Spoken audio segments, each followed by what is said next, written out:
أعوذ بالله من الشيطان الرجيم.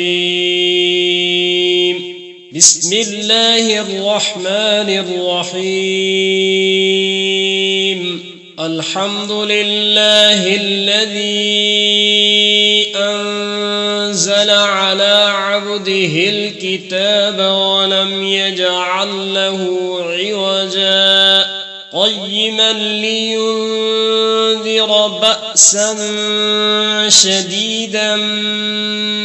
من لدنه ويبشر المؤمنين الذين يعملون الصالحات أن لهم أجرا حسنا ماكثين فيه أبدا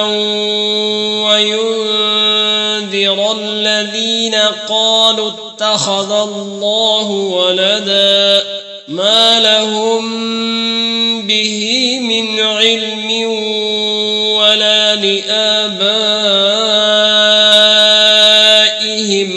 كبرت كلمة تخرج من أفواههم إن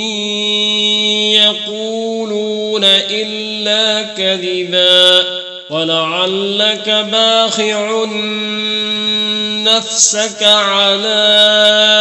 آثارهم إن لم يؤمنوا بهذا الحديث أسفا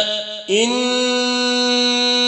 جعلنا ما على الأرض زينة لها لنبلوهم أيهم أحسن عملا وإنا لجاعلون ما عليها صعيدا جرزا أم حسبت أن أصحاب الكهف والرقيم كانوا من آياتنا عجبا إذ أوى الفتية إلى الكهف فقالوا ربنا آتنا من لدنك رحمة وهيئ لنا من أمرنا رشدا فضربنا على آذانهم في الكهف سنين عددا ثم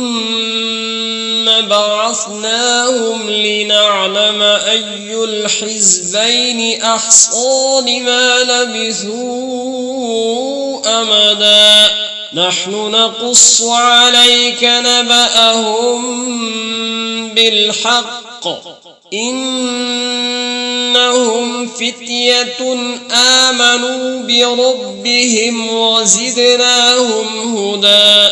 وربطنا على قلوبهم إذ قاموا فقالوا ربنا رب السماوات والأرض لن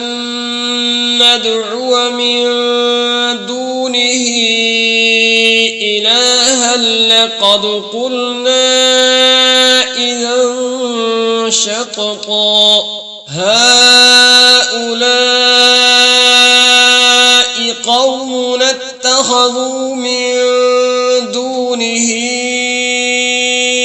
آلهة لولا يأتون عليهم بسلطان بين فمن أظلم ممن افترى على الله كذبا وإذ اعتزلتموهم وما يعبدون إلا الله فأووا إلى الكهف ينشر لكم ربكم من رحمته ويهيئ لكم من أمركم مرفقا وترى الشمس إذا طلعت تزاور عن كهفهم ذات اليمين وإذا غربت تقرضهم ذات الشمال وهم في فجوة منه ذلك من آيات الله من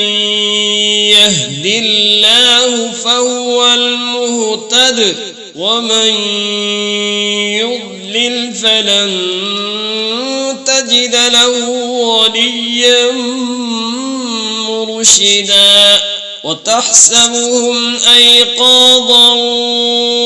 وهم رقود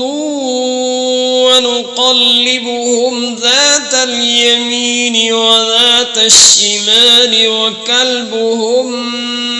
باسط ذراعيه بالوصيد لم اطلعت عليهم لوليت منهم فرارا ولملئت منهم رعبا وكذلك بعثناهم ليتساءلوا بينهم قال قائل منهم كم لبثتم قالوا لبثنا يوما أو بعض يوم قالوا ربكم أعلم بما لبثتم فابعثوا أحدكم بورقكم هذه إلى المدينة فلينظر أيها أزكى طعاما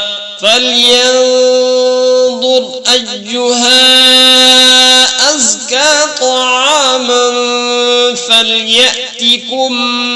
برزق منه وليتلطف ولا يشعرن